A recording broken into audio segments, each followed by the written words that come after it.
Happy winter term. My name is Amy Jacobs, and I'm in my third term of classes in my MSLAS journey, focusing on archival administration.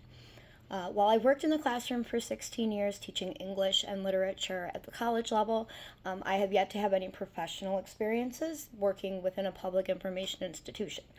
I've spent a lot of time visiting those types of institutions. When I lived in Detroit, I went to the DIA at least once or twice a month. It was one of my favorite places in the world, and I could spend weeks just sitting in the Diego Rivera courtyard and just looking at all of the details.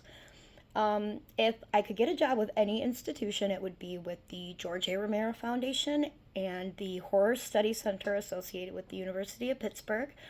While I'd be happy to do any work for either of those co-partnered organizations, my dream work would involve using the George A. Romero collection, the Horror Scripts and Ephemera collection, the Horror Writers Association collection, as well as the other horror-centric collections housed at the University of Pittsburgh to create community classes, workshops, instructional guides, libguides, all that kind of stuff, posters, everything I could, to just share my love of genre texts, of horror and comic books with people, and to teach the community how much value can be taken from these types of works, whether that be personal growth value or cultural understanding or whatever the case may be. So to work in that kind of environment, particularly for the Romero Foundation, would be amazing. So Romero Foundation, and while it might not seem unusual to many people in the traditional sense,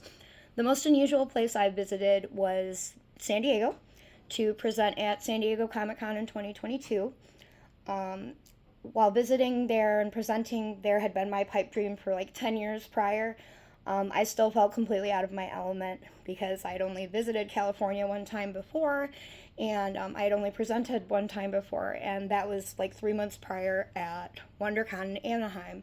So my nerves were through the roof about the unknown in this situation. So to prepare, because there's a lot of people that go there, that was something I had to prepare for. Were the 135,000 attendees, and I get nervous in a trio. So to kind of prep myself, I just watched a lot of videos from previous cons.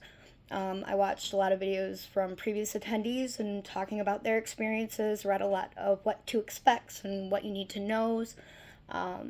Looked into I combed the Comic-Con International website, and just tried to learn as much as I could about, where I was going, what I was walking into, the layout of the land, the types of people that were in the community. So, I just tried to make sure that I was informed and aware as I walked into that unique community. And once I got there, I felt okay, other than the obvious nerves that one would expect. So yeah, that's me in a nutshell, and I'm really looking forward to working everyone this term.